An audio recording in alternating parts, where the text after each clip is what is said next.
I should be live in 1 minute.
So can I start?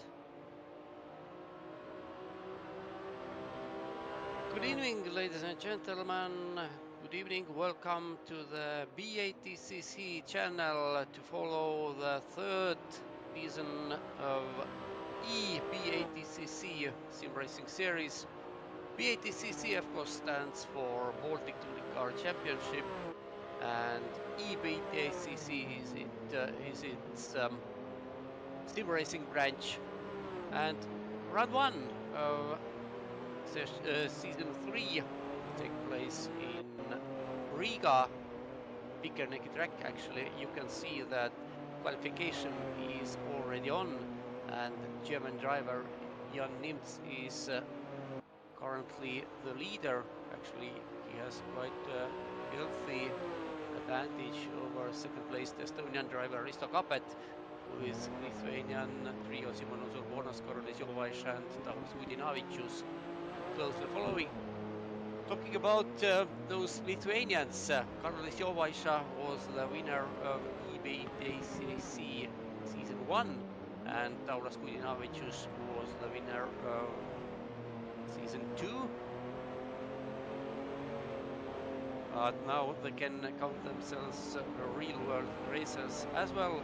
Simonavicius actually was the E-ATCC champion in BMW 325 this year, but now he's competing back on simulator once more.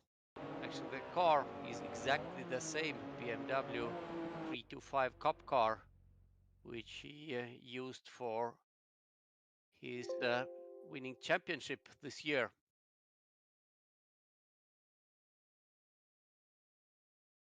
Oh shit. So everything stopped?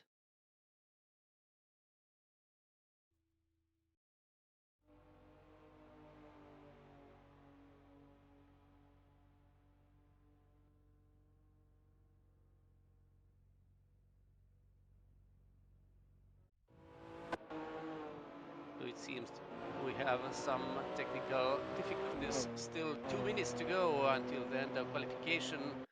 No changes. Nims and Kapet are the first two. Actually, Nims has almost 7/10 in hand over Kapet. Then Urbonas is 3/10 back. And Zviedris and Simonavicius in P4 and P5 are losing more than 1 full second to Nims. Looking what is happening further down the table, there should be 24 drivers. Actually, we had pre-qualification this week, and you had to be in top 96 to qualify for this event.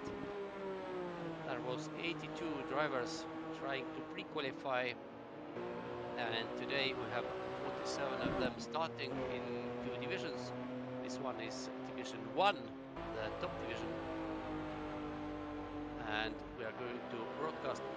Talking about our schedule today, the BMW Race 1 will start at 2010 by Eastern European time.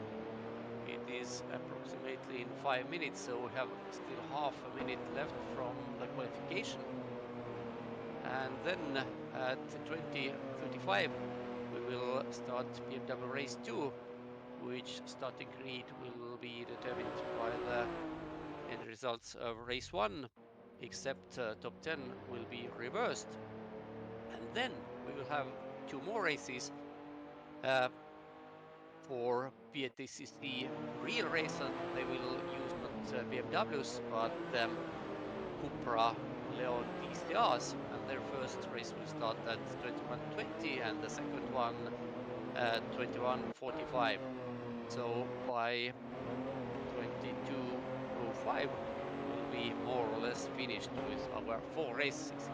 But now the dying seconds, actually they have died already, so the qualification for BMW Cup drivers is over. And as you can see, Janis and Risto Kappet will form the front row. Laurynas Simonavicius and Simonas Urbonas the second row, and top 4 drivers are covered within 1 second. So I should say that Nims was much faster than all the others. But then the gaps are much smaller behind him. And yes, there are 24 drivers, and it seems that Valters Zviedris is the final one. He will start in P24. So approximately in 3 minutes we will start our race 1 for BMW 3 to 5 Cup cars. Exactly those cars were used this year for the second year actually in BATCC, and as I told, Karlis Jovaisha was the champion this year. Matiss Mezaks, Latvian driver, was the first champion last year. And in real life, the most crowded race was in Pärnu in August. We had 42 cars there on the track. And Nikolai Zhuravlyov was the final one who managed to improve his time. He is now in 14th, so in row 7. And talking about where the drivers come from, you can see it's not only from Baltic countries, Estonia, Latvia, Lithuania, but the poleman, Jan Nims, is from Germany. Then Nikolai Zhuravlyov, who is P14 at the start, is from Russia. Actually, he's also BATCC champion from 2013 when he won the Super 1600 class. Then we have Georgia racer Nika Kobusnitsa. He is also the real-life racer driving legend cars. He's in P17. And then in P21 is Marin Gudiel, who, according to his flag, is from Croatia. So quite an international company here. And let's see how they can manage.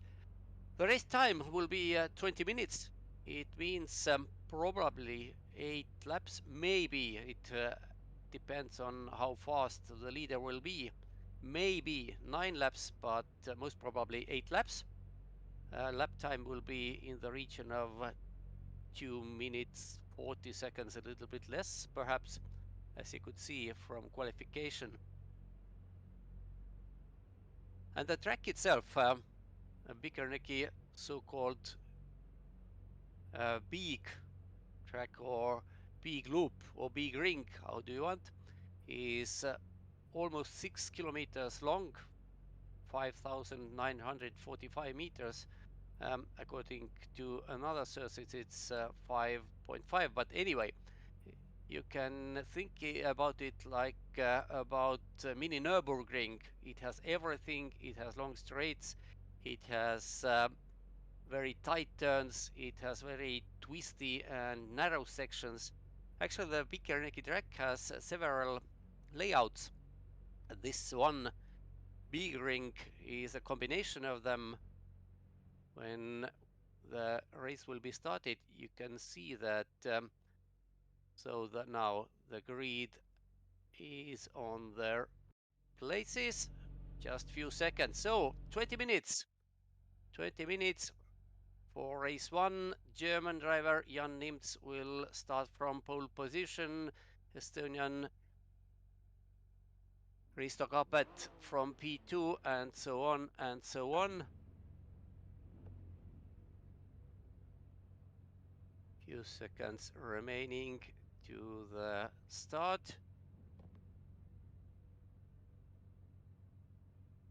The number of turns on this track is very high. I can't even say exactly how many, but over 20. And you can see different sections of the track when the race will be started. So first turn is right hand very fast, and then the cars will arrive into turn 2, which is basically a right hand hairpin, the best possibility to overtake during the race, but of course during the first lap very many things can happen there.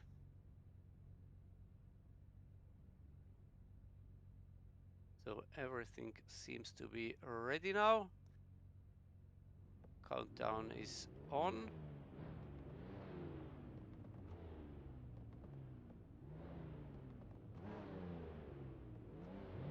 The main thing is how they can go through turn 1 and turn 2.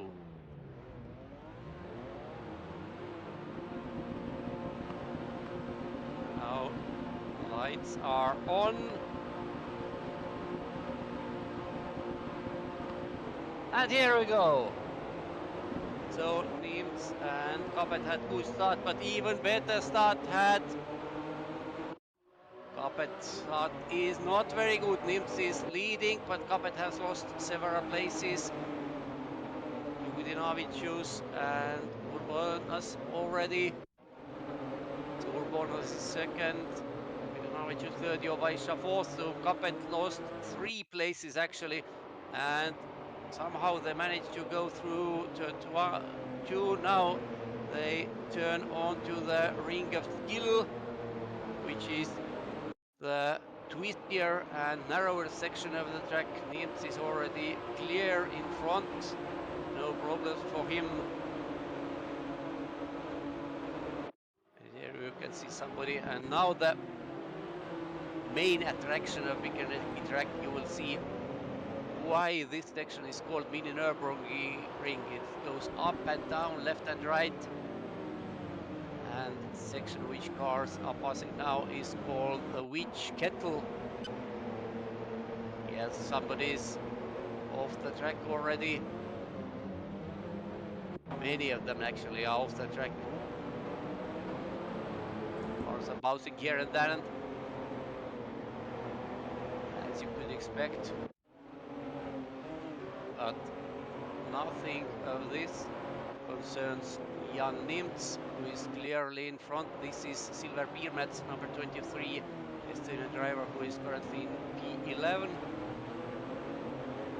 But yeah, Nimz is not so safe anymore, because Mezaks is just a few car lengths behind him. With Urbonus, Jovaisha and Kapet also in close proximity. Mezaks, who was the series winner last year, season 2. And Urbonus is now under attack. Or is he? Yes, he is, from Kapet. Kapet has managed to take 1 place away from Jovaisha. Kapet now in P4 and very close to Urbonus in front of him, as first 2 have managed to escape from them clearly.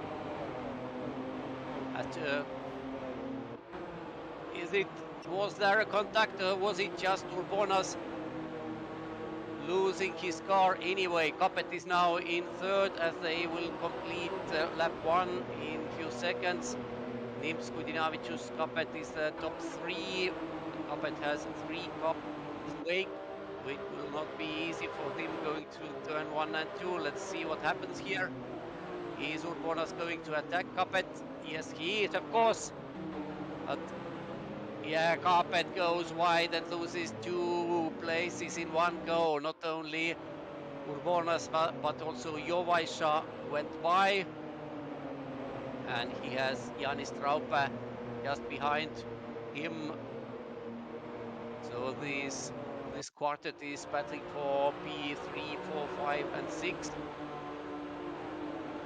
Meanwhile, Nils and Kudinavicius are in front, separated just by a few tenths. And here, Capet is trying once again. But does it mean he's going to lose another place? Because Traupe was almost... No, still Capet in 5th and Traupe in 6th. The battle for P3 is raging on. Urbonas is keeping P3. Actually, he loses it for a few turns, but Risto Capet then went wide into turn 2 and let Urbonas by, and Jovaisha also used the opportunity and passed. Now Urbonas and Jovaisha collided when returning to the ring of speed, and it meant that Capet is now in their wake. But two cars side by side, so there is no room for overtaking. Can they go through the hospital turn? Yes, they do. But still, Urbonas and Jovaisha are side by side, approaching the film studio turn. This time Jovaisha is a little bit in front, but turn is onto the right. But Jovaisha is now past. Jovaisha completed the pass, and behind him Straupe has also jumped Capet. So Straupe is now 5th. But this Capet is now on the inside. Can he take the position back? Yes, Straupe ran wide a little bit. And Capet is now back in 5th, but there is Paul-August Lääne, another Estonian driver, also in this company now, and Lääne has managed to jump Straupe. Meanwhile, Capet ran wide in the final turn.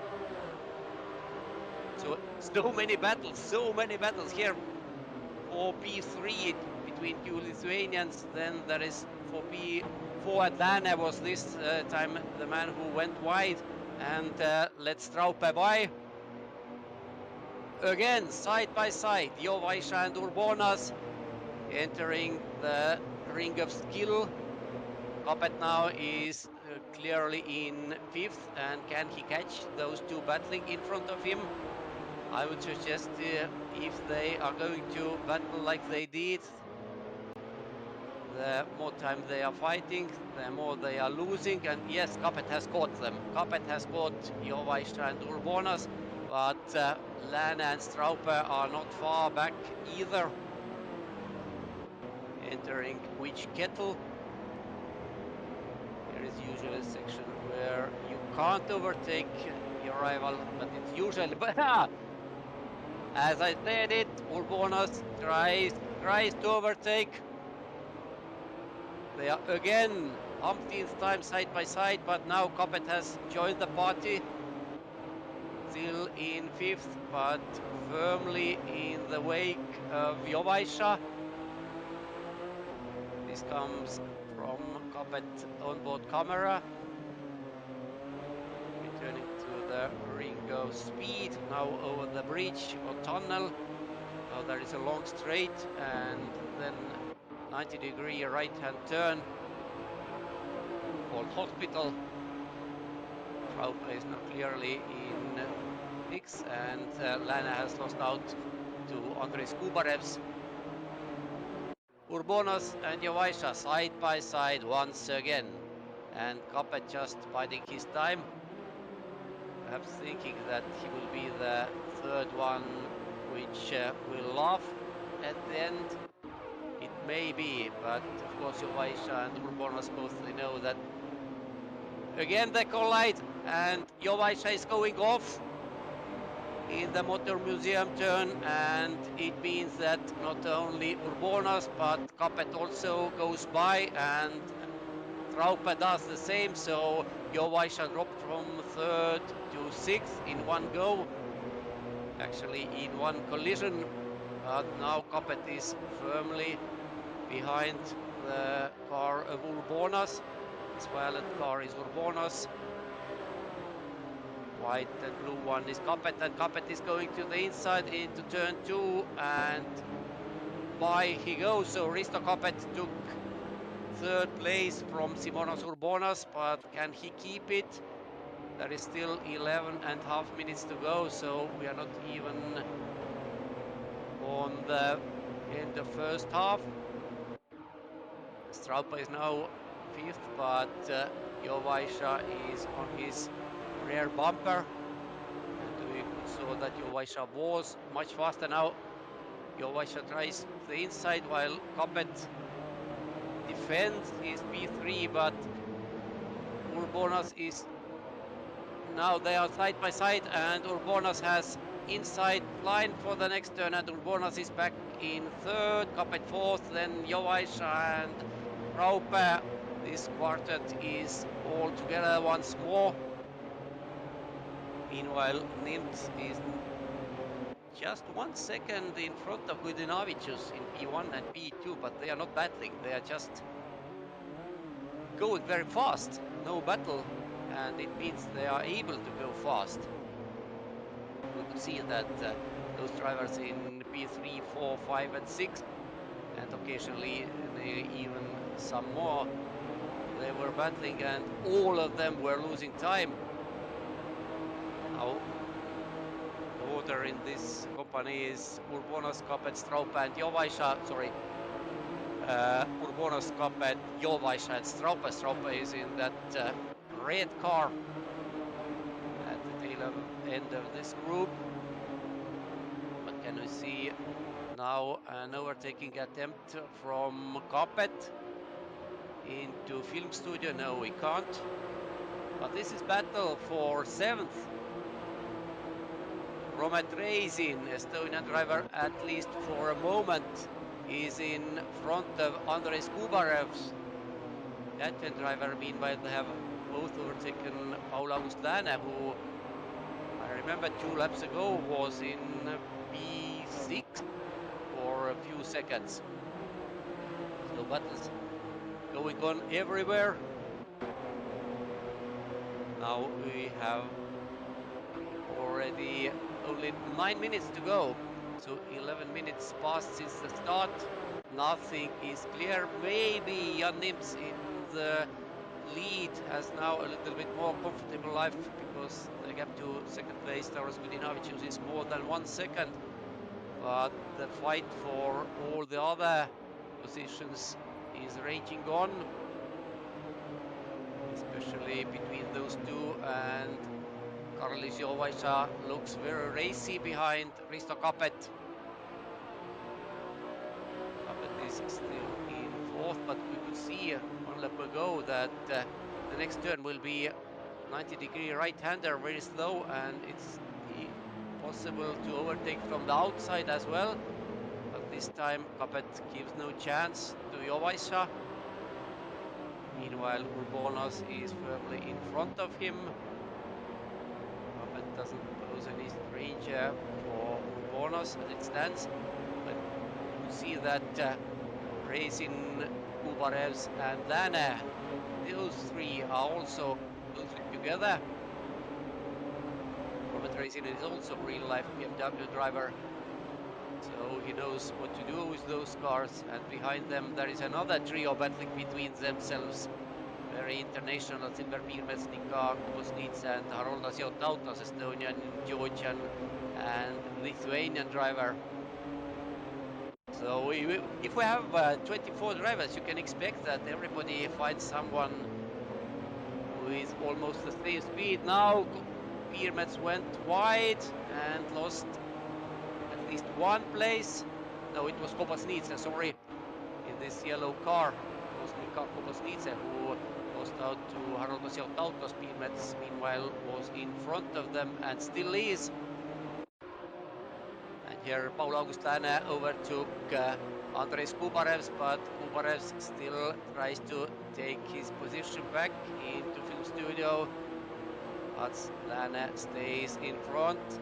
Next turn is on to the right, and Gubarevs is now, there is a little bit overlap, but no, Lana gives no chance to Gubarevs. Stays in front. Although Gubarevs actually is attacking Lana into every turn. Lana stays firm in his defense. 6.5 minutes still to go.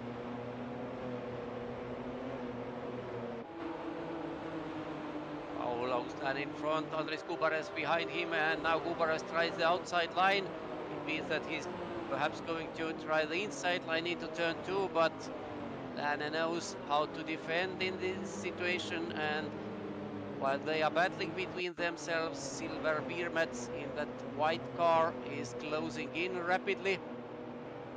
And in front of him, Simonas Urbonas now is one in P3 because Risto Kapet is defending his P4 against Karolis Jovaisha, and it means that Urbonas has a clear track in front of him and nobody is going to attack him from behind, so he can take ideal line. Meanwhile, can I see clearly? Well, the cars are so... Yes, Jovaisha has managed to overtake Kapet, so Karolis Jovaisha is back in P4 and Risto Kapet was pushed to P5. Janis Traupa in 6th has quite an uneventful laps now. Nobody in close proximity in front, nobody close on the backside, so 3 seconds free track in front and 3 seconds free track behind him. But this is Risto Kapet car, which we have on board from now, and Jovaisha is already defending into hospital, and very wisely, because Kapet is Kapet made a mistake, little mistake exiting hospital.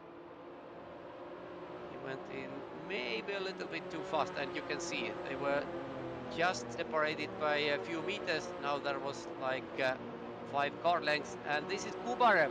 This is Gubarevs, and now Bikernieki has caught him. Gubarevs is still 9th and Bikernieki still 10th, but P10 is very important because for race 2, in race 2 we will have top 10 race 1 reversed at the starting grid, so the driver who takes P10 from race 1 will be a poleman for race 2, and Bikernieki is now nudging Gubarevs into the final turns. Can he overtake Latvian on the straight? No, he can't. Actually, they are side by side. Entering turn 1, Bikernieki is on the outside. It will be very difficult for him to make any attack. Gubarev stays in front, but certainly Gubarev has some difficulties. And there is also Artūrs Mistautas closing in that black car. So if Bikernieki wants to stay out of danger, he must overtake Gubarevs as fast as he can, because Mistautas is closing in with every second, and actually they are now all 3 together already. Gubarevs is defending, but how long can he do it? We still have less than 3 minutes, 2 minutes and 40 seconds only. So it means that penultimate lap is perhaps underway. And it also means that the race distance will be 8 laps. Gubarevs, Bikernieki and Mistautas. Here is Aurimas in P11th. So of course the most... actually the worst position to be 11th. If you would be 10th, then you will be the poleman for race 2. If you are 11th, then you are just 11th. And Bikernieki now onto the inside over the bridge, and he has better momentum, so can he convert it into overtaking maneuver into hospital. Now he's on the outside. It will be difficult. Yes, Kubarev takes his position back, but somebody is lost in front of them because Kubarev is now P8. Who is this? And I can't see Jovaisa. No, was there a contact because Kubarev was all over the place? Mistautas passes both him and Bikernieki. So Mistautas is now P8, Kubarev still P9, and Bikernieki now Kubarev went wide and Bikernieki retook P9 from him. So Andrejs Kubarev, as it stands, will be the poleman for race 2, but it's not sure because Niko Komposnice is now all over him, just 1 or 2 car lengths behind.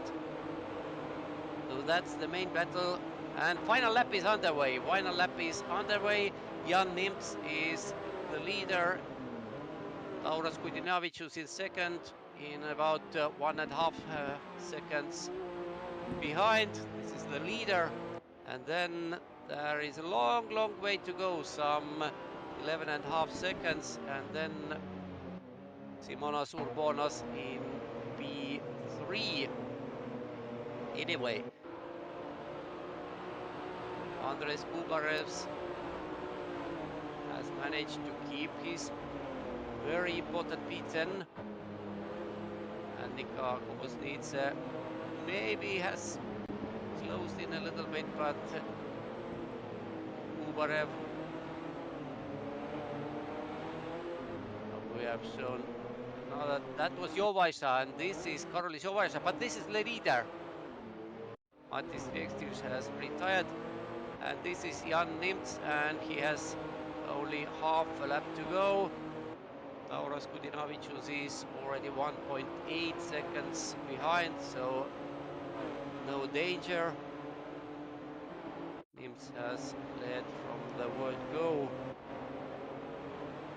kept his lead at the start into turn 1 and over all the other.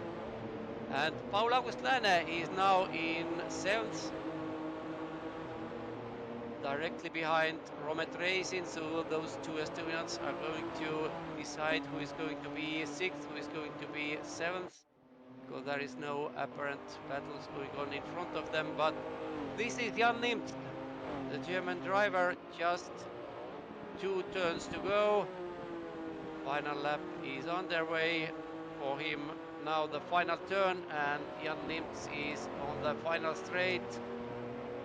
And there is a checkered flag, so Janis Hans has won E-BaTCC race 1 in front of Laurynas Simonavicius. Simonas Urbonas is coming here, he will be 3rd. Risto Kapet will take P4. Janis Traupe will be 5th, but will be 6th, and here they go. Romet Racing is P6 and Paul August Lääne P7. Haroldas Mistautas takes P8 perhaps. Yes, he is. Then Silver Bikernieki, and Andrejs Kubarev takes the all-important P10, the final position in top 10, and it means that he will start from the pole for race 2. Of course, for minor places we can see races going on still.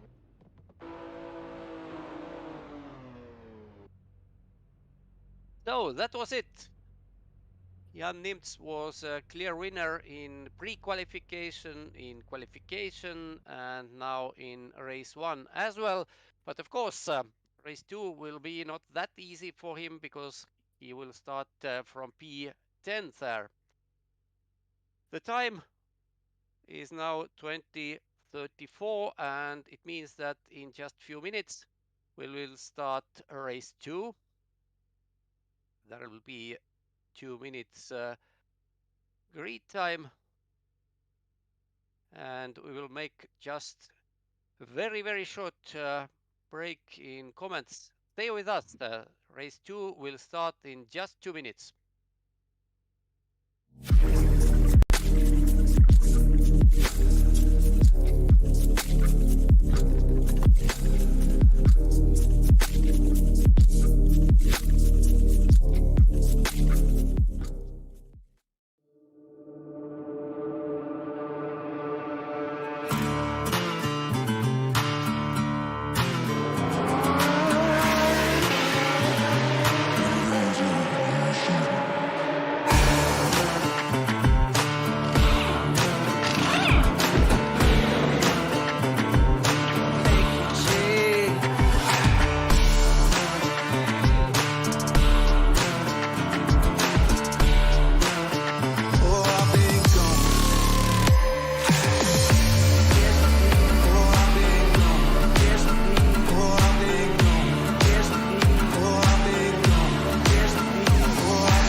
Welcome back, ladies and gentlemen. Welcome back to E-BaTCC Season 3, Round 1, Race 2.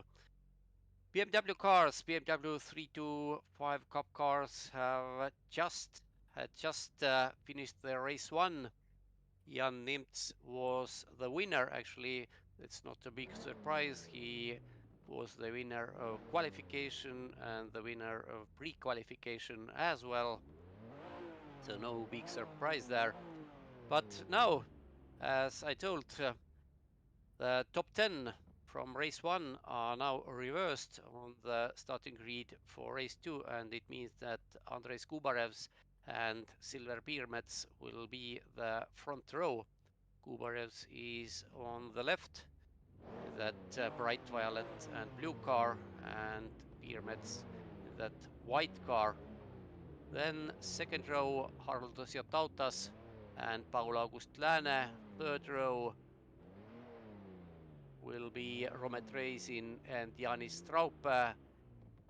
Fourth row, Risto Kapet and Simonas Urbonas. And fifth row, Tauras Kulinavicius and Jan Nimtz. So we can see how Nimtz can. So lights are already on. And start is given for race 2. Kubarevs and Birmets have managed to make a good start, but Reisin from row 3 started even better. So let's see what happens into turn 1. Kubarevs is on the inside, Birmets is on the outside. But there is very tight behind them, and Birmets is now leading. Silver Birmets has taken the lead from Andrei Skubarevs as they are approaching the turn to the ring of skills. Yes, Birmets in front of Kubarevs, Mistautas, Straupe, Kapet, and the others. Where is Nimtz? Timing tower shows he is still in 10th. 20 minutes is the race time, so perhaps they can go 8 laps during that time, as we saw. Now Kubarevs goes onto the inside of Birmets, but Birmets stays in front, but there was it Mistautas who was very, very sideways? Birmets stays in the lead, but Kubarevs loses his second to Romet Reisin, so 2 Estonians in front, and another Estonian, Risto Kapet, is in fourth. So top 4 are 3 Estonians and 1 Latvian driver. Then there is a very little gap to 5th place. Haroldas Mistautas still somehow managed to stay on the track, but where is Nimtz?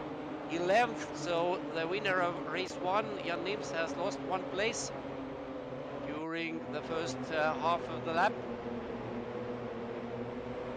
But of course it will be very hectic during, I think, first 2 or 3 laps.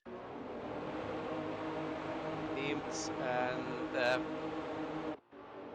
Tauras Kulinavicius were much faster than the other drivers. Of course, they had free track, they didn't battle between themselves.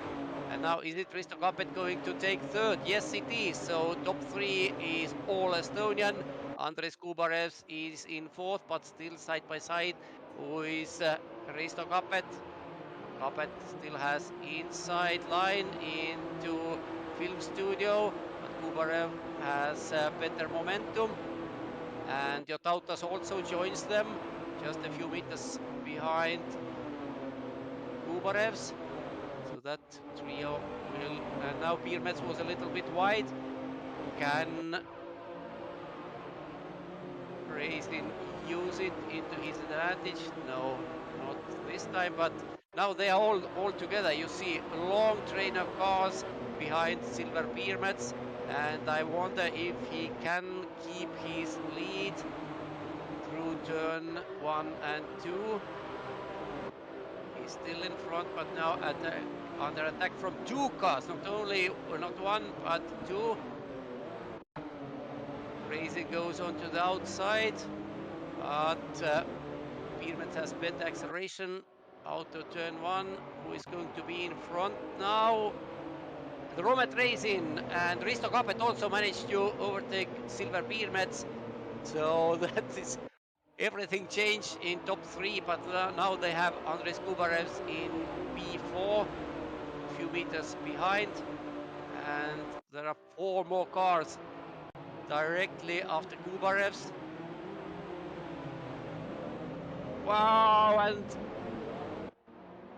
wow. Racing dropped it big way.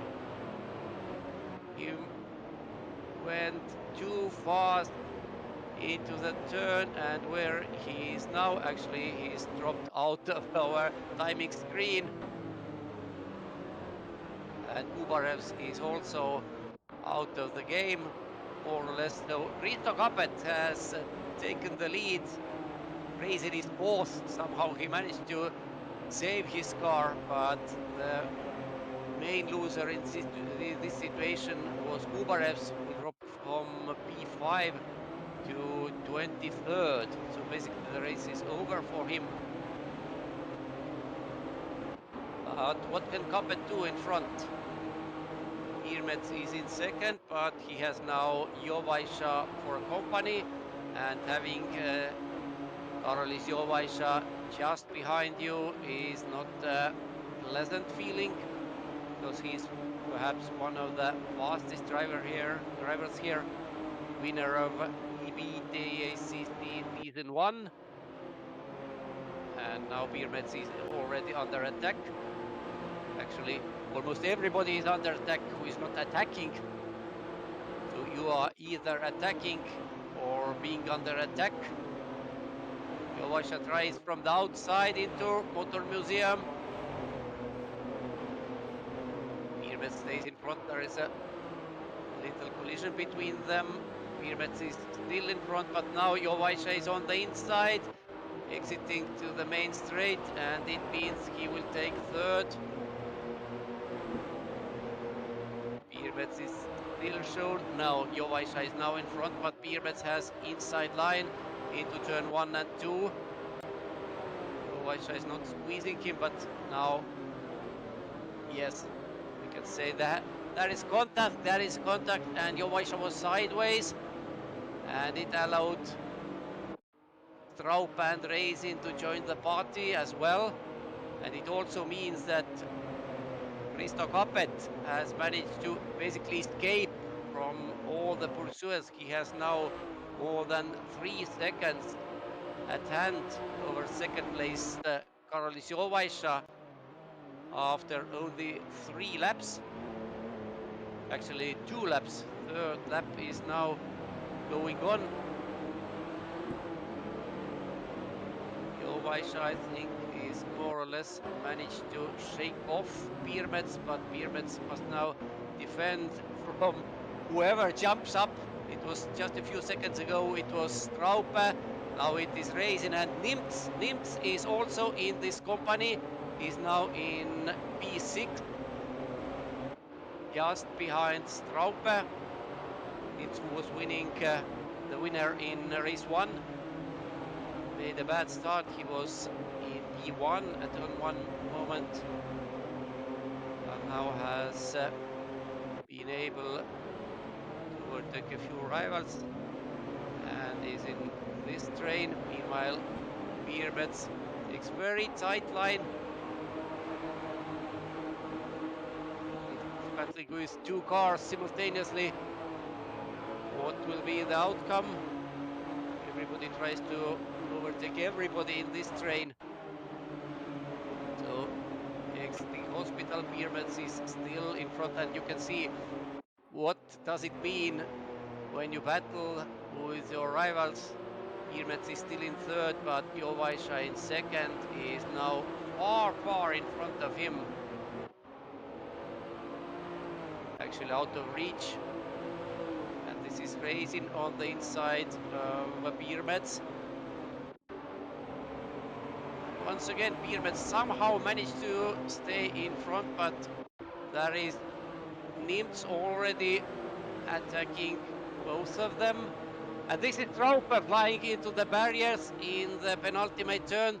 There was certainly contact with somebody, but Traupe was on the receiving end, and we saw Nimts overtaking Racing here. Racing is on the outside. Nimts is on the... yeah, Racing was hit by another car, flies off from turn 2 and loses several places. Now he's once again in the same company with Straupe in P12 and 13. Meanwhile, Bikernieki is still in third, in front of Nimts, Lääne, Kobosnice, Urbonas and the others. This time Urbonas is trying to overtake Kobosnice, and he does it perhaps because Kobosnice went a little bit wide. Kobosnice still keeps his position into the witch kettle. But now finally Urbonas completed the long overtaking maneuver. He's sixth now.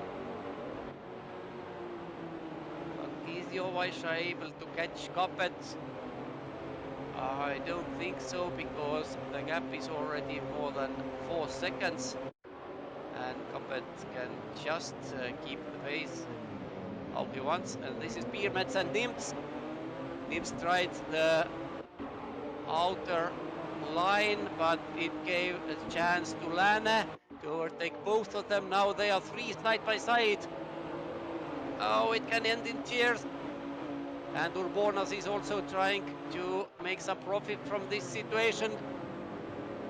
And that is the inevitable collision, and it means that Paul August Lääne was the one who managed to escape this. He is now clearly in third.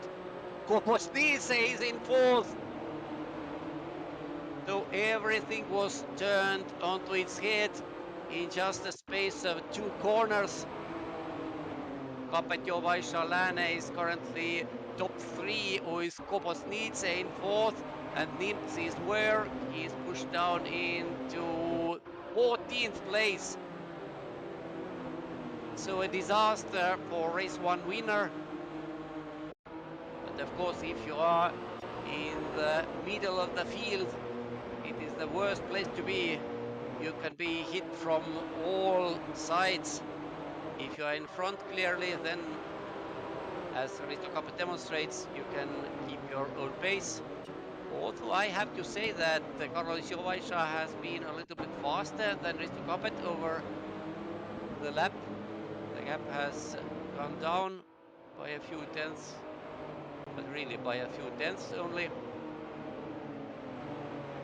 And I'm sure that Jan Nimts, who is in 12th as it stands, is still battling, and he's still trying to gain some positions. There is 4 more laps, okay, 3.5 laps to go still. They are long laps, 2 minutes and 40 seconds are lap times more or less. And that was perhaps Romet Racing once again sideways or in half spin. And witch kettle, you see why it's called witch kettle. Somebody was boiled, but Jan Nimts was a beneficiary in this situation. He's now back in top 10, and while those in front of him are keeping their fighting, Nimts can gain some more positions for sure. Karlis Odolinš is in that white, red and blue car, and he's attacked by Davis Peter. There's all yellow cars. It's very difficult to understand who is who. Yes, it was Davis Peter. That little bit brighter yellow car. That was example of really bad driving. Just bump your rival into the turn, and it meant that Odolinš spun and lost a couple of places. Stewards will look at Peter's behavior for sure, and it all means that Nimts is now in P8 already. behind Matiss Mezaks. So those positions are changing all the time.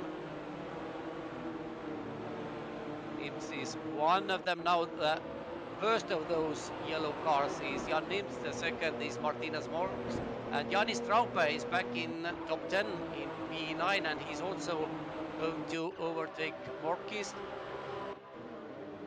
perhaps into turn 1. And it was Nika Kopusnice who has just lost his fourth place to Simonas Urbonas, and Silver Piirmets is also behind Kopusnice now, just a few seconds behind. Urbonas certainly was the faster, there was no question about it. Now Nims in 7th already, can he catch Piirmets? Almost 3 seconds, and we have still 5.5 minutes to go, so it's possible, it's still possible, especially if Piirmets tries to snatch P5 from Kopusnice and they start fighting. Once again, somebody was boiled in which kettle? Davis Bitte, I guess, was it?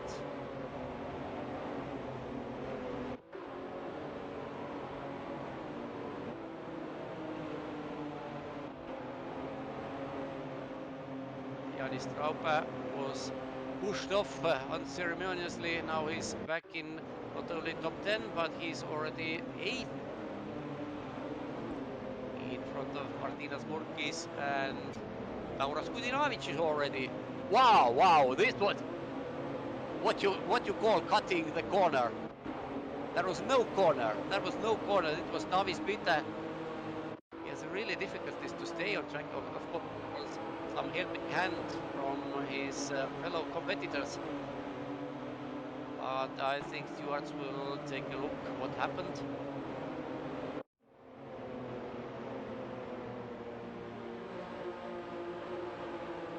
Being a yellow car, everything can happen here, of course.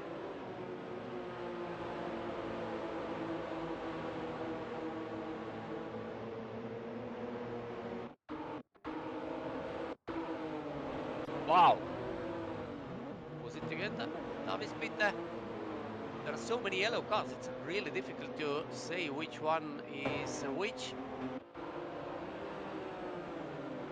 This battle is going on for minor positions. Comet Racing was even leader during the starting laps, now has dropped to P14 after his several on-track excursions, and Andres Bubares is going to overtake him easily into turn 2. Bubares is already in front. And yes, the overtaking maneuver is done now. But what is happening in front from P4 onwards? Simonas Urbonas is still keeping his 4th place. Actually, we should say that Paul August Lääne is still keeping his 3rd place, but Urbonas is now all over him. Just a few centimeters, not meters, just a few centimeters between them when entering which kettle. And Urbonas has been so much faster that for sure he will overtake Lääne, or he should overtake then Kopusnice and then Piirmets, and Nims is now less than half a second behind Piirmets. So if you are betting on Piirmets to stay 6th, think once more. There was a little bump from Urbonas to Lääne, but no changes in their positions. Lääne still 3rd, Urbonas 4th. Approaching, and here on the background we already saw that Nims was side by side with Piirmets. And here they go, and Nims is 6th, Piirmets 7th. So race 1 winner Jan Nims has recovered or I don't know how many positions, some 7 positions. It's a very difficult race, but this is Laurynas Simonavicius hunting Janis Straupe for P8, and Silver Bikernieki is just a few car lengths, and Bikernieki makes a mistake and hit Straupe, and all 3 cars went into the barriers in the Motor Museum turn. So Bikernieki is seemingly done, and Straupe tries to go back onto the track, makes another collision, so everything was turned onto its head in this battle. Jan Nims is closing into Nika Kobosnice already now. Actually, their final lap is on their way, so Nims must rush, and also Urbonas in front of him has actually the last chance to overtake Lana for third. Meanwhile, Capet is almost 3 seconds in front of Joovaisa, but still keeping the lead. Joovaisa has closed in a little bit, but there is actually no big difference. Is it 3 or 4 seconds? And here Lana is on the inside, forces Urbonas to the outside. Lana is actually quite experienced sim racer. Oh, now Lana makes a mistake entering Witchkettle. It's very risky for Urbonas to try and overtake his rival here. Lana must be very careful over the next half of lap to keep his third position. Meanwhile, Nims is on the background all over Kobosnice already. Fifth place for him is looming, but here Lana and Urbonas turning onto the ring of speed. Who has better speed? But this is leader. This is our leader, Risto Capet and Karlis Joovaisa, second place man on the background. They have just last third of the lap to go. Both very experienced sim racers, but here is battle still going on. Actually, 2 battles. Lana versus Urbonas in front, and Kobosnice versus Nims on the background. Nims, race 1 winner. Kobosnice stays in front. Kobosnice stays in front. Meanwhile, Risto Capet is on the main straight and has won race 2. Karlis Joovaisa takes second place, but who is going to be third? Is it Paul August Lana or is it going to be Simonos Urbonas? Seems it will be Lana. Urbonas had a common sense and didn't attack Lana into the final turn. So Paul August Lana third, Simonos Urbonas third, and who is going to be fourth?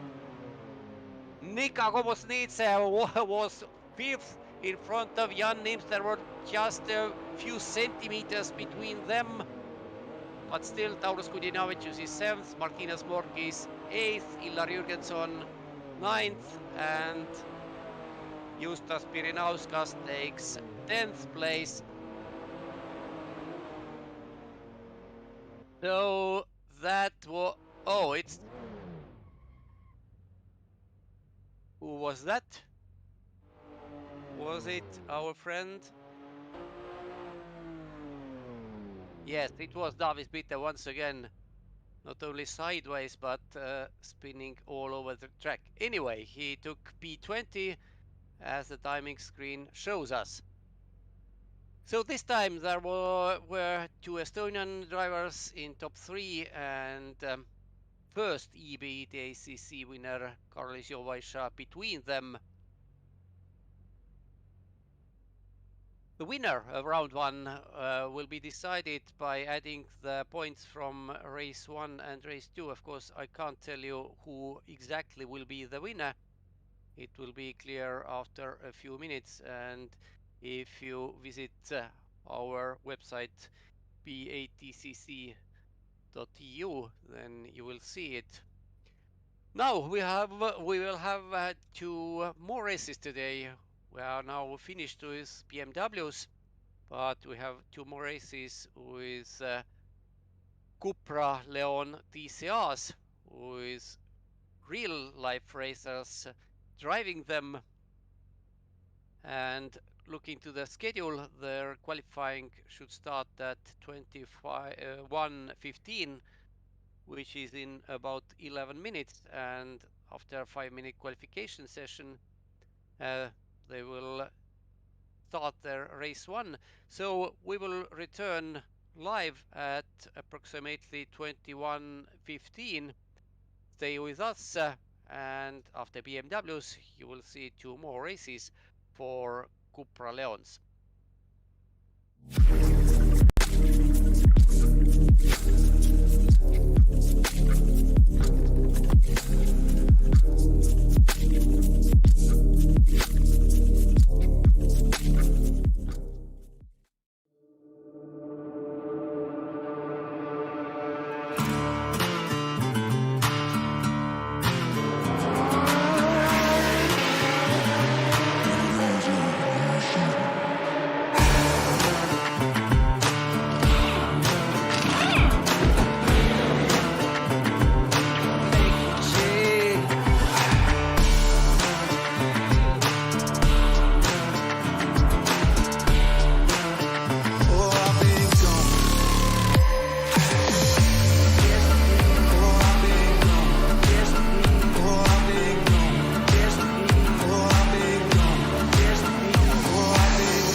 Welcome back, ladies and gentlemen.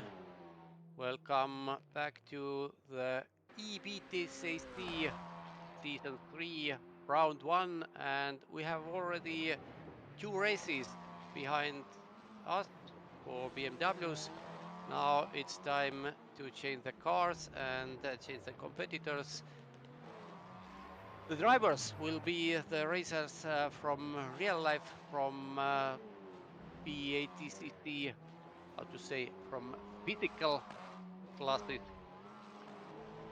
who have raced on real tracks, and the qualification is underway, and the Finnish driver Tuomas Halonen, who has used to be a Baltic Endurance Championship driver, is now leading in front of Romet Reisin, who just completed his race 2 in BMWs.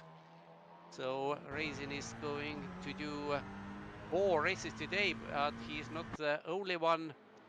And it's nice to see that this year TCA Baltic champion Valters Zviedris is currently P4 in qualification.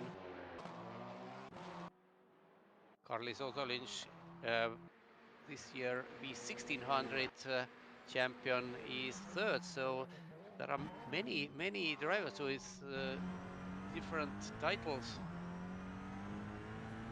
This year BTC 1 class champion Aurimas Mistautas is 7th. Last year BMW champion Matiss Mezaks 8th, and so on and so on.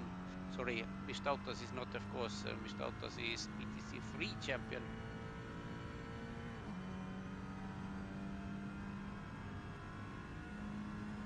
Anyway, we are riding now with Matiss Mezaks, who was the BMW 325 Cup champion last year, in actually the first year of that class. Just driving through the Witch Kettle, which is the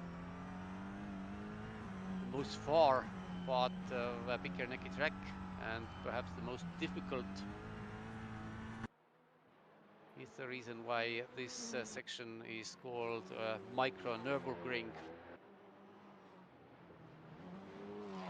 Mezaks was a very successful rally driver also, about 10 or 15 years ago, but then went onto circuit, and as I told, last year was a Baltic champion. Here he is only 7th currently, and according to the timing screen, the qualification is over. We have actually 13 drivers. Mezaks, of course, can complete his current lap.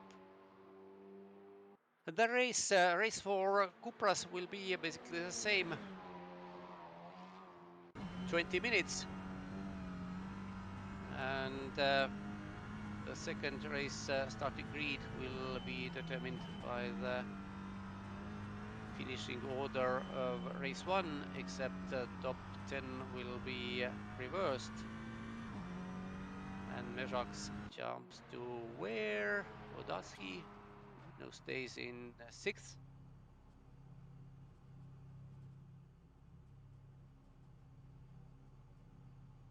Somehow the information on the left side doesn't seem complete,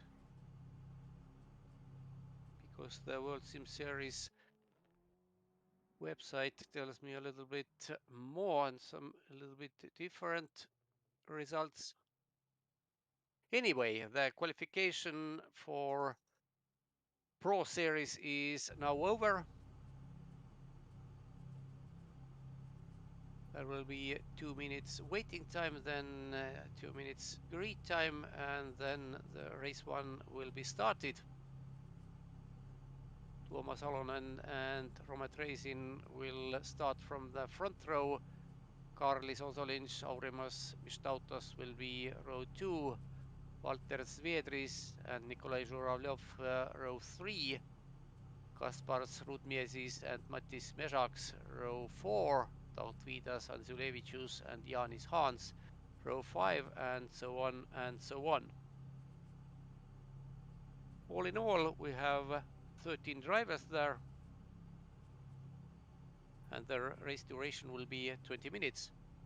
Perhaps those cars are a little bit faster, not that little bit, but almost 20 seconds per lap faster than BMW, so they should be able to complete at least 9 laps during those 20 minutes, maybe even 10. No, not 10, of course, but perhaps 9 laps will be their race distance eventually. Still 30 seconds until they will take the grid, and then 2-minute grid time. And then we will go on the third race of the day for the pro drivers. Pro in this series means that those drivers have been or are going to compete in real life E-BaTCC as well. There are several champions. Janis Hans, for example, who is starting from P10, is this year PTC4 champ. Valters Zviedris is this year TCR champ. He is starting from P6. Actually, one car is missing from P5. That should be Zviedris. He should be in P5. And there are several other champions as well. And one car on the background is also missing. It should be in P13.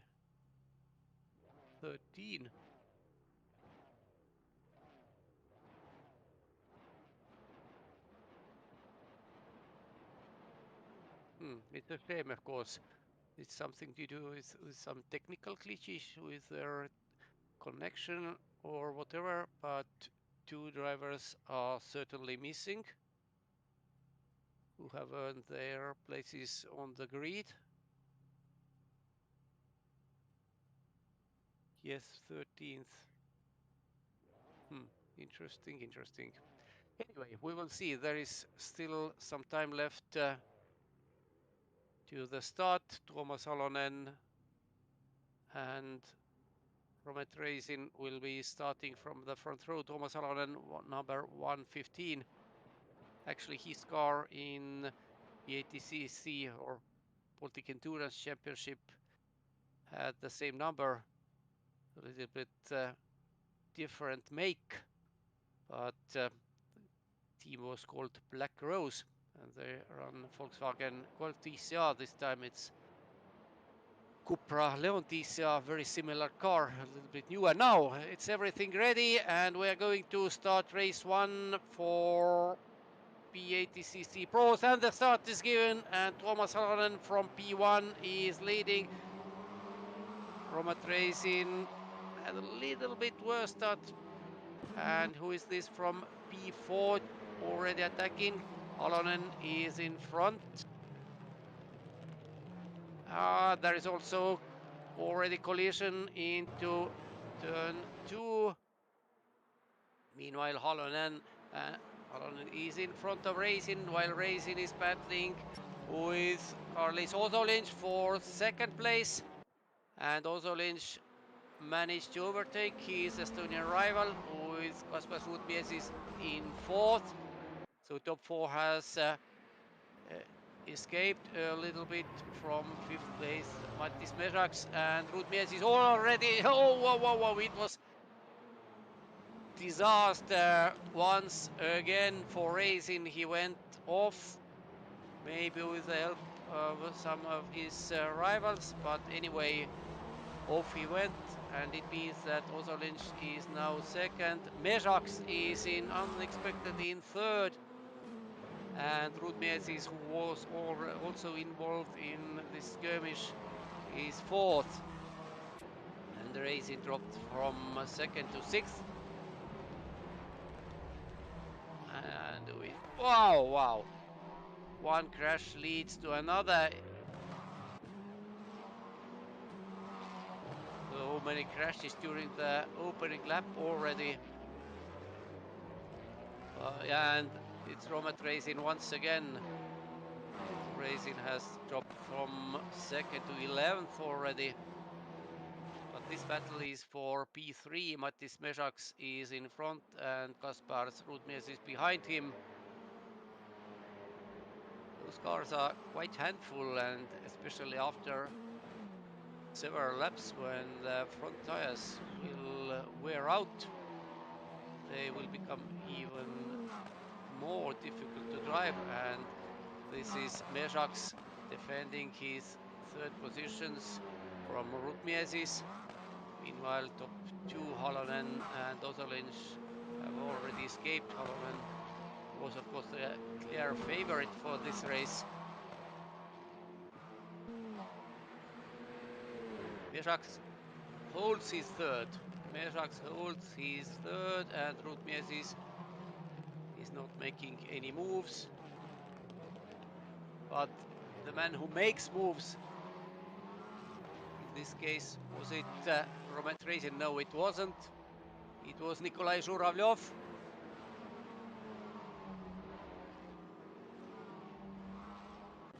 Who is now 6th. And hunting down Janis Hans. But yes, Halonen has gone for everybody, and yes, surprisingly, Mezaks have been able to catch Ozolins more or less. We haven't seen, but maybe Ozolins made some mistakes. Ozolins generally has been much faster than Mezaks, but now the gap has dropped. It was actually only 1 second a few moments ago, but now Ozolins has gained momentum once again. Meanwhile, Zhuravlyov is now dropped to 8th. Simonavicius is in front of him, but Simonavicius goes off onto the grass. Ooh, this was close, this was close. Simonavicius was sliding all over the place and almost hit Zhuravlyov. Zhuravlyov also lost some time, and it meant that... But this is battle for third place. No, it's already for second. So Mezaks is now second because Ozolins has made another mistakes, and both Mezaks and Zviedris overtook him in one go. Despite being almost 4 seconds behind the leader, Halonen,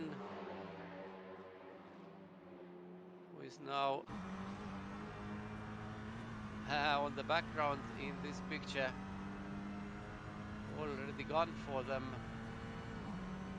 only after 2 laps, but this picture is coming from Halonen's onboard car into turn 2, and Zviedris is now on the inside of Mezaks. Mezaks has better acceleration, and Ozolins is now also has a nose in front of Zviedris, and here they go. So position 3 was swapped between Ozolins and Zviedris, and now Ozolins is already in front of Mezaks into the general turn. So Matiss Mezaks now lost second place, but took it back before which kettle. It's really difficult to understand which car of those two white Cupras is Ozolins and which is Zviedris, especially from the front. But as they are battling between themselves, Mezaks has got a little bit of advantage in front of Zviedris, and Ozolins once again went wide on the background and lost a few tenths. So Mezaks is back in second, but Zviedris is on his rear wing, just a few meters apart, with Ozolins now in fourth and Janis Hans closing in fifth. Roman Trajan is back in P6, and you can see that the gaps are quite large, almost 2 seconds everywhere, except this pair. Matiss Mezaks in front, Kaspars Zviedris behind him. still have 13 minutes to go, so more or less first third is only behind us. And Tuomas Salonen just completed his third lap. Here he goes. Yes, his life has been quite easy. He had to battle with rivals to first few turns, but once he established his lead, and other drivers behind him started to battle, and you can see that Matiss Mezaks, who is second, is now more than 8 seconds behind Halonen. So Halonen is moving towards the victory in E-BaTCC Pro Race 1. His pace has been very good, and this is Mezaks who is making mistake, almost sliding off, and it means that Ozolins once again caught him. That was a nice gift, of course, for Ozolins.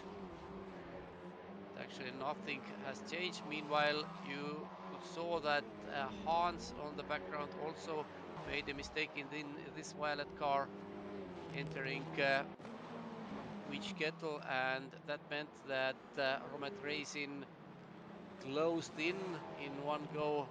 The gap between them is now less than 1 second. Okay, maybe almost exactly 1 second.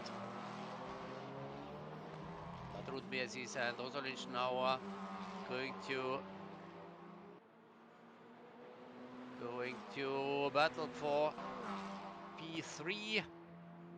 Mezaks has some breathing space behind him meanwhile. And let's see, those cars are front drive, of course. And on the background, you could see that Racing is now already under the rear wing of Janis Hans. And Racing should be much, much faster. He has had several incidents already in this race, but I would think that Hans is not able to resist him for very long. Meanwhile, those two white cars, and this is Hans and Racing. Hans still in front, runs a little bit wide, entering the main straight. Does it give Racing a chance? Not yet. Racing is on the outside through turn 1. Is it going to do a switchback through turn 2? Yes, he tries. And now he's outside. Much better acceleration, but Hans is still in front, or is he? No, he isn't. So Romet Racing through turn 1, 2, and 3 made the move and took 5th place away from Janis Hans. Another question is, while we have still almost 10 minutes to go, is Racing able to catch Ozolins and Mezaks, who are fighting between them? Here you can see two Cupras. And Mezaks goes off. Mezaks goes off in the witch kettle, and now the three cars are together once more, and Racing is closing in rapidly from behind. He's still quite far away. Here he goes. But if those three are making mistakes in any second corner, so it means that Racing will be with them very soon. Mezaks rear wing with two white cars behind him, going over the bridge and approaching the hospital turn. Very tricky 90-degree right-hander. Racing is still quite far away, 3.7 seconds. But looking at their previous lap times, Racing has been about 1 second faster than those three in front of him. And if he can keep making no mistakes, then those three will be in danger in the space of maybe 2 laps.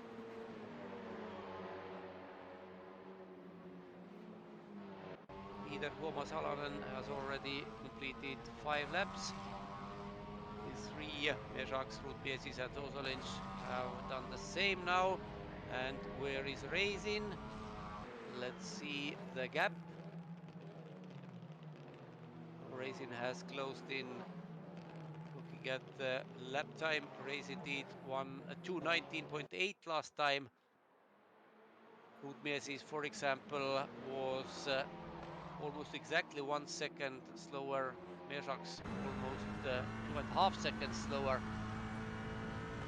So Raisin is closing, but in this rate, it will be very difficult for him. Let's see, Mezaks, Mezaks, and oh, Mezaks goes off! Mezaks goes off and drops to 4th, and now Raisin is directly behind him, and perhaps Mezaks' car is not in the best shape. So Raisin is already side by side with him. Mezaks tries to defend. But of course, this means that Mezaks and Ozolins in P2 and P3 can escape from Raisin's attention and make their life a little bit easier. Although they are not that far away. Raisin can clearly see them. But his main task now is to overtake Mezaks.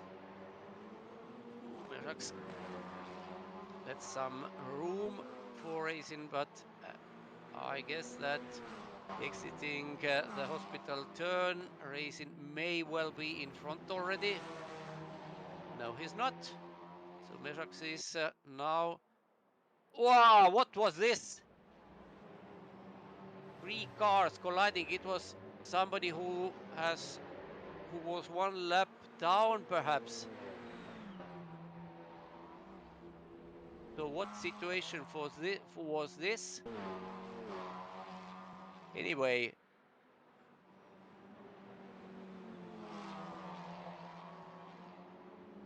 now Halonen, Mezaks, Ozolins, Hans is the top 4. Mezaks and Raisin 5th and 6th.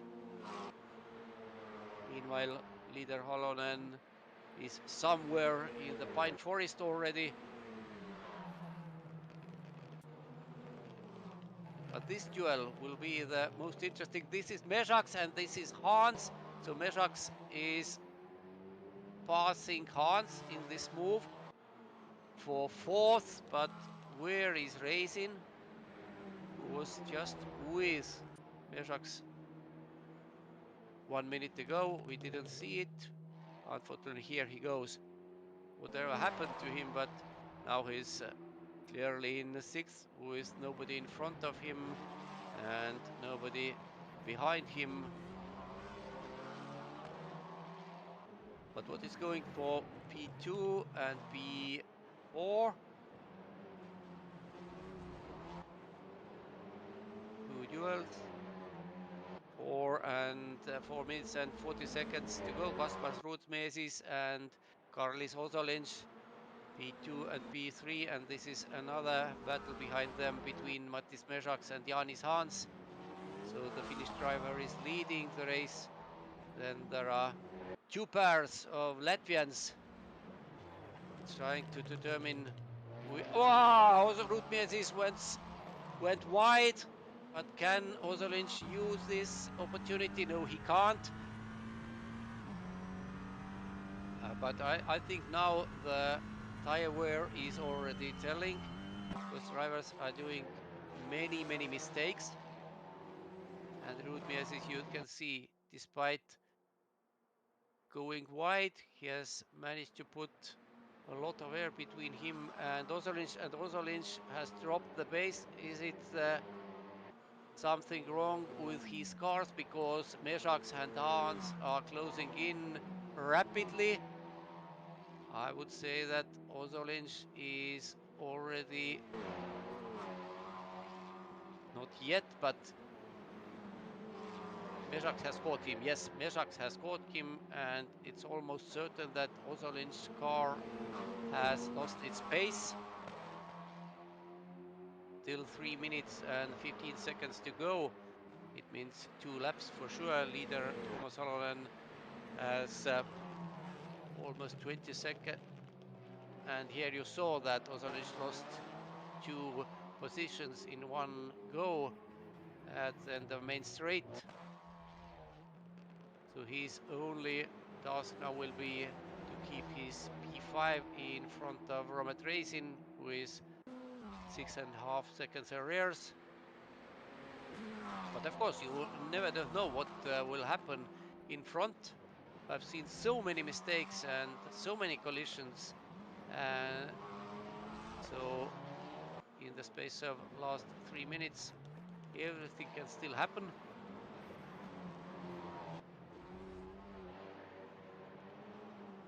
Matiss Mezaks in third, Janis Hans fourth, Karlis Ozoliņš fifth.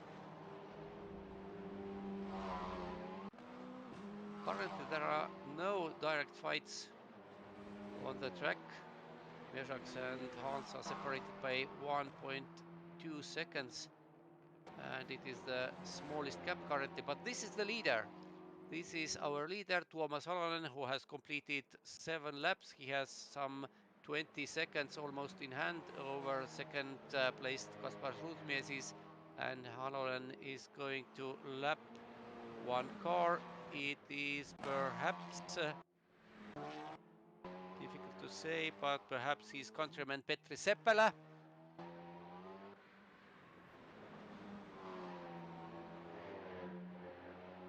Now they are, no, it's Valters Zviedris in this yellow car, who is going to be lapped by the leader. Of course, Halonen has no need to lap Zviedris, but his pace is so much faster, and Zviedris goes wide into turn 2, and though Halonen made that move without actually making any move. Zviedris is now firmly established himself in P2, despite being 20 seconds behind the leader. Then Mezaks, no, Ozoliņš is, no, Mezaks is in third in front of Hans, and Ozoliņš is dropping away. Now Racing is catching him. Yes, there is only 1 second between them, and it means that Ozoliņš perhaps is going to lose even his, here is Ozoliņš and here is Racing. So Ozoliņš will have very difficult last seconds of the race. Actually, the time is ticking out. Only 10 seconds to go. Last lap is underway, and this is Romet Racing versus Karlis Ozoliņš. Racing is on the inside. Not pass yet, but now it should be done. Racing is now in front. But is it completed? Not yet, still not yet. But now it should be. So Romet Racing overtook Karlis Ozoliņš for 5th, and Nikolai Zhuravlyov is already just a few car lengths behind them. And this is Janis Hans, who almost spun. It made actually no big harm to him, just gap to Matiss Mezaks grew. But Tuomas Halonen, who started from pole position and has been leading basically the whole race, is now on the main straight and closing to the finish line. He will be the winner of E-BaTCC Pro Race 1, and Halonen has crossed the finish line. There are some back markers going. Kaspar Zviedris was 20 seconds behind Halonen, and here he is going, taking second, and Matiss Mezaks, as it stands, will be third.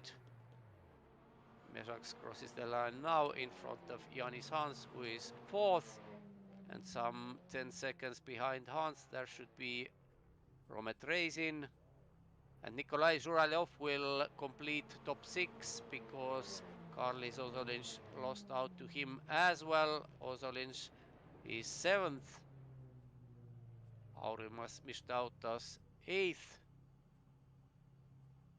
Laurynas Simonavicius is shown 9th, and so on and so on.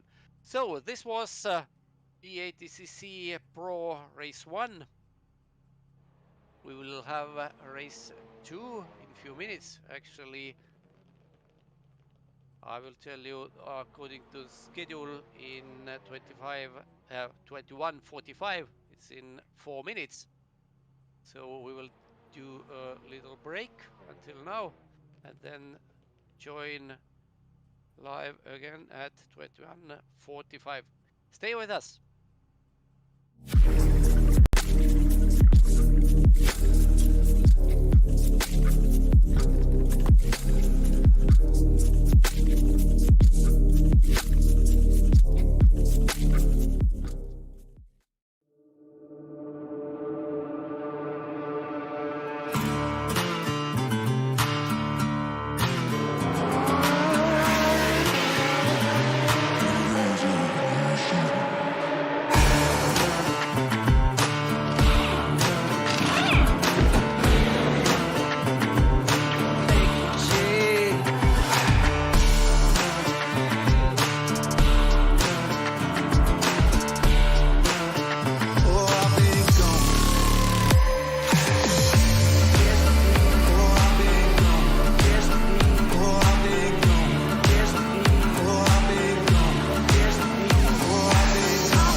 So welcome back, ladies and gentlemen, to Bikernieki, to E-BaTCC Pro Race 2.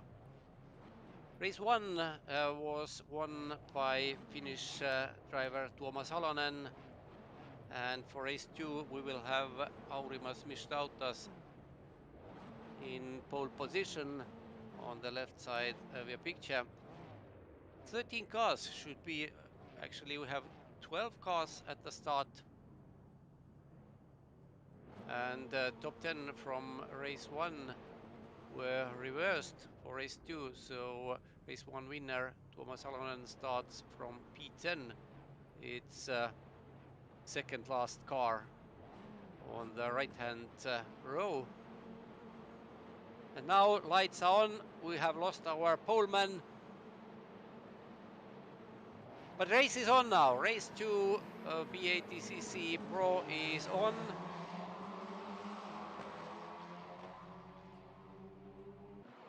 And what happens into turn 1 and 2? It's quite a crazy situation because thanks to the reversed grid, we have some quite slow cars in front and some quite fast cars at the back. 20 minutes will be the duration of the race, and here is Aurimas Mistautas leading the race in front of Romet Racing. No, Karlis Ozolinš is second already. He was the second in race 1 as well, so he has gained 7 places already during first few corners. And Ozolinš is defending himself in front of Racing, and this was Matiss Mezaks who went off and into the barriers, dropping dead last in the process. Nikolai Zhuralyov is another white Cupra in this picture. It's really difficult if those 3 white Cupras will be together. It's almost impossible to tell which driver is driving which car. Anyway, Mistautas, Ozolinš, Zhuralyov is currently top 3, and Mezaks was once again very much sideways. And somehow Zhuralyov managed to wrestle him by racing, so Zhuralyov is currently third, Racing fourth, but Halonen is already in fifth. Halonen, who was much faster than all the others in race 1, and Mistautas has lost his lead because he went wide into hospital turn, lost his momentum and lead, and I'm almost sure that he will lose some other places in the near future. So Ozolinš is the leader in front of Mistautas, Zhuralyov Racing and Halonen has already caught top 4. But there is 3-second gap behind Halonen, then Janis Hans is in P6.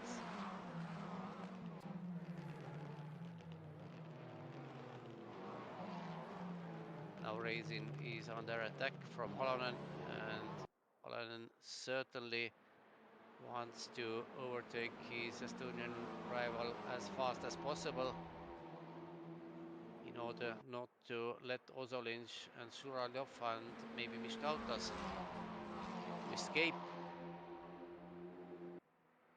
But let's see what happens. Mistautas has been quite good after losing the lead to Ozolinš.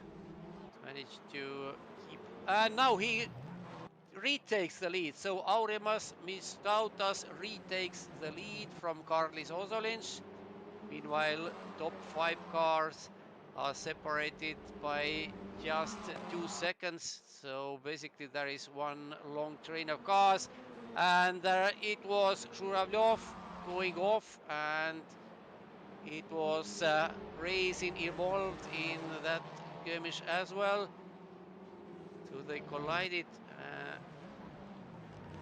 and it was maybe Racing's car which took the most strong hit. But as it stands, Racing still keeps his pace, but Mistautas has once more lost his lead.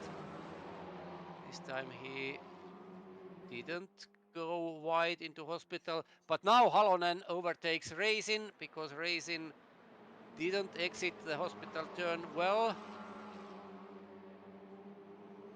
In the same time, Zhuralyov is attacking Mistautas for second place, and as you can see, Racing was able to retake P4 from Halonen.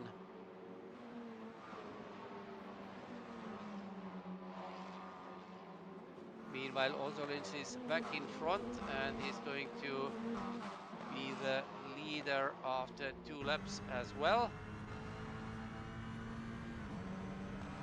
This big chase from Halonen's car. Racing is in front of him. Halonen was not very aggressive into turn 2. Racing was able to keep his P4. But certainly Halonen has temptation to attack his rival into every turn. Now he has gathered momentum once again, goes to the inside. Can he complete the move? Not yet, because Racing had much better exit on the outside. Stays in fourth. There was another contact between those two. I'm not surprised that Janis Hans in that violet car is closing in, while Racing and Halonen are trying to make clear who is faster driver, who must have P4. And now Racing went wide. Racing went wide. But Halonen, it's not so easy for Halonen. But now that's done. So Racing went wide, lost the position to Halonen. And then Halonen now has a free way to catch Zhuravlev in front of him. Meanwhile, you can see how far the leader, Karlis Osolins, has escaped already from Mistautas and Zhuravlev. Osolins and Halonen, the gap is more than 4 seconds already. But on the other hand, there is still 13 minutes to go, so everything is not lost for Halonen, far from it. His pace, which we saw in race 1, has been so much better. And this is Hans. This is Janis Hans catching Romet Racing. Racing has had several... Wow! What was this? One car was almost standing on the main straight, and Hans somehow managed to avoid it, zigzagging and not losing his car. But yes, Hans is closing into Racing, so Racing's 5th place is certainly under attack now, and Zhuravlev is losing his 3rd place to Halonen. There was little contact between them, but Halonen went by. Next target for Halonen is Mistautas. 2.5 seconds in front. And there is a train forming. There is a train forming behind Zhuravlev. Racing is already there, and Hans closing in. And Rudmiez is behind Hans as well. Halonen in front of Zhuravlev should be able to escape and catch Mistautas, but of course there are different track sections where his advantage will tell.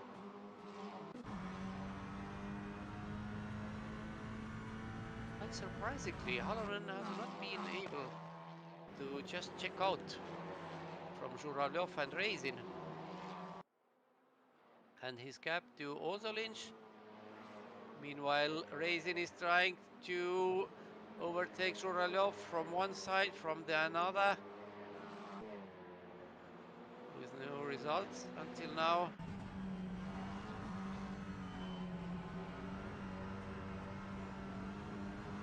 Into the Sandhill turn, penultimate turn on the track. Going through Sailor onto the main straight. Racing is now maybe 3 or 4 car lengths behind. There is not direct danger for Zhuravlev. We have seen... Oh, whoa. I wanted to say that look at how Racing is closing in, but his Actually, he closed in by too fast and get too close. Actually, he bumped Zhuravlev off. Took P4, but there is something for stewards to decide after the race, and it also meant that Zhuravlev is now under the attack from Hans and maybe even Mezaks.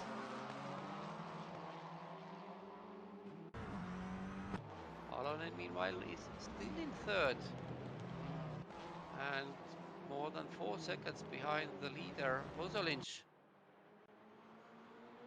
Kozolic is here. Mistautas in second, and here comes Halonen, the winner of race 1 and actually the qualification winner.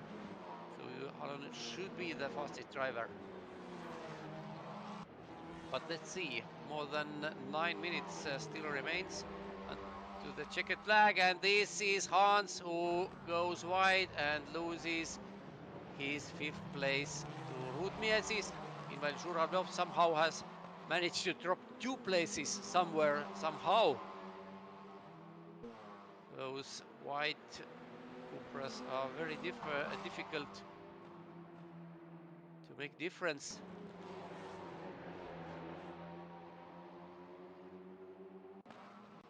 So Hans now in 6th.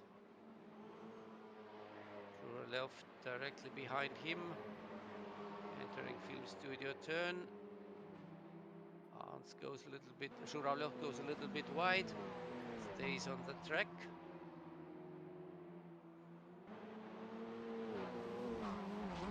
Oh! Zhuravlev made a little shortcut. Actually, he lost some time with this move. This is now the time that... Whoa! Mistautas was this who was entering turn 2 much too fast, and it meant that he lost his 2nd place to Halonen, and he's now going to lose his 3rd place to Racing in the same go. Yes, Racing goes by. So Aurimas Mistautas, but who is standing there? Who is standing there on the track side? But Mistautas took back his P3 from Racing, so they are dueling further. Racing has been faster, but now it's Racing's time to go sideways. Especially front tires should be quite worn for now. With 2, and this time Mistautas slides off the track and loses once again to Racing. Racing is now 3rd, Mistautas 4th. But let's see what Halonen is doing in front. He's still 3.7 seconds behind leader, so no changes there. But here Racing, despite being 3rd, he's still under attention from Mistautas. Mezaks is 5th, Hans 6th. Where is Zhuravlev? Here he comes. Some pairs who are battling for positions, Racing and Mistautas. Mezaks with Hans and Zhuravlev between them. Actually, 5 cars in close succession, but no direct fight as it stands. And it was Zhuravlev who went wide into film studio, losing no places, but maybe 1 or 2 seconds. Leaders have, actually leader Carlis Kozolic have completed 6 laps already. And Tuomas Halonen was 4.7 seconds behind him on the line, and it means that Halonen is not closing in, but he's losing time to Kozolic. But on the other hand, looking at this timetable, Racing is almost 6 seconds behind Halonen, so Halonen has at least 2nd place firmly in his hand. 2nd race with only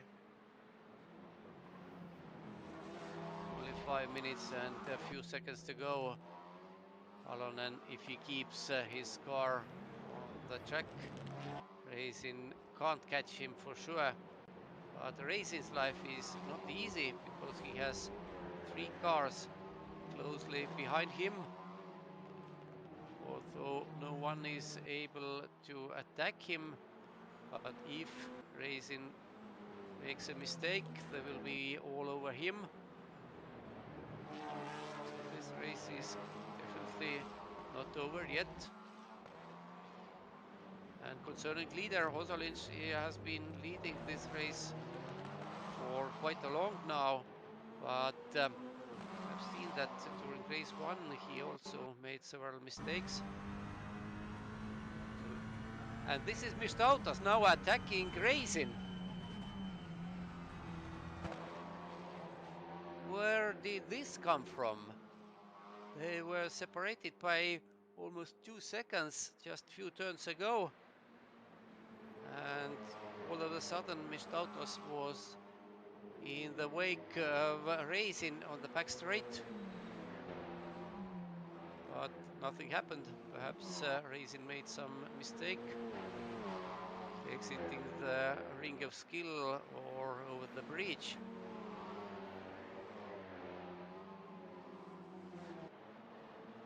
Meanwhile, Halonen set the fastest lap of the race, but it doesn't change the big picture. He is still 4.2 seconds behind Hosolins with only 2 laps to go.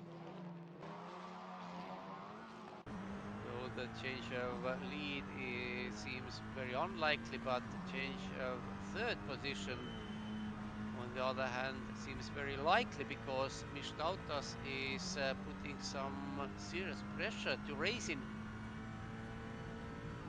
Several times it has seemed that Racing has already escaped from Mistautas' attention, but for whatever reason, was it Racing's mistakes or was it his worn tires or whatever, Mistautas has been able to catch him once again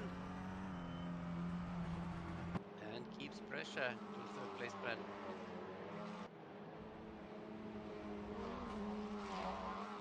And Halonen now has already been much faster. The gap between leader and second placeman is under 4 seconds now. All through their last lap was almost identical. Halonen was just 2/10 faster. But still, it needs very serious mistake from Hosolins to give his almost certain victory away to Halonen. But this battle for third place is far from over. From Racing, Aurimas Mistautas and Kaspars Rudmiesis are separated by less than 2 seconds. They're going to start their final lap in few seconds. Leader currently Hosolins has started his final lap, and so has Tuomas Halonen. And what is the gap between them? Still 3.7 seconds. So Hosolins can breathe now quite easily. No direct danger behind him, just keep his car going, keep it on the track. Halonen's second place is even more certain because this man, Romet Racing, is more than 8 seconds arrears. But Racing has not been able to shake off Mistautas. The gap is now 8/10 or 7/10.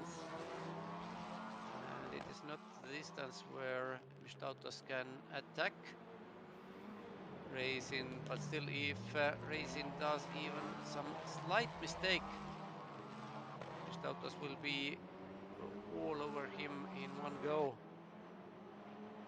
Just half a lap, a little bit more to go for them. Halonen is now only 3 seconds behind also Lynch.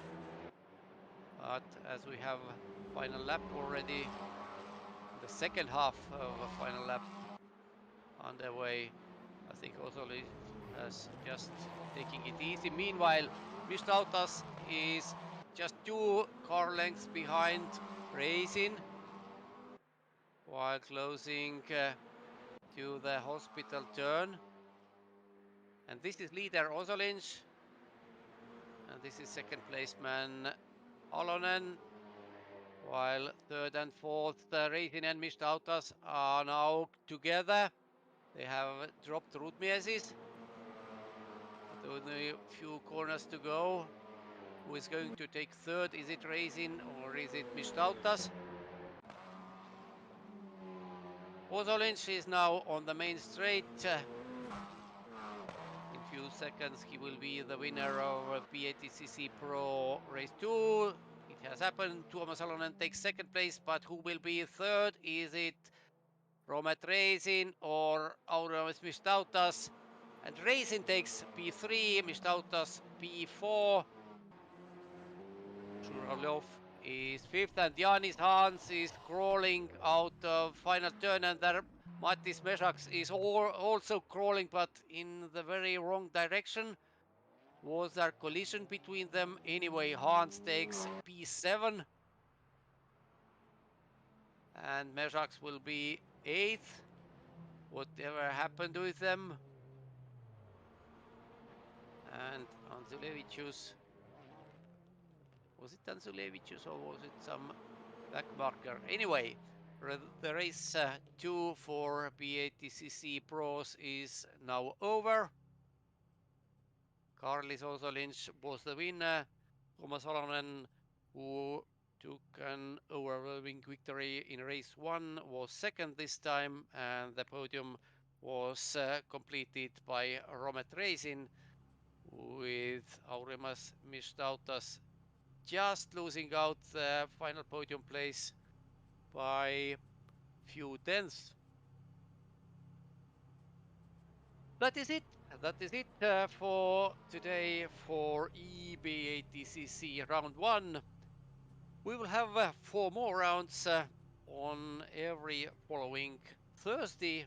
So on every Thursday, next 4 Thursdays, E-BaTCC will have its rounds. And next week, which is Thursday 25th November, we will racing in Finland on Botniaring, so you can join us at the same time at about 8 p.m. East European time. So see you in 1 week and 1 day, and greetings to all our Latvian friends. We will have national holiday tomorrow. Today the races are over. Our live broadcast is over as well. Toomas Vabamäe was the commentator today.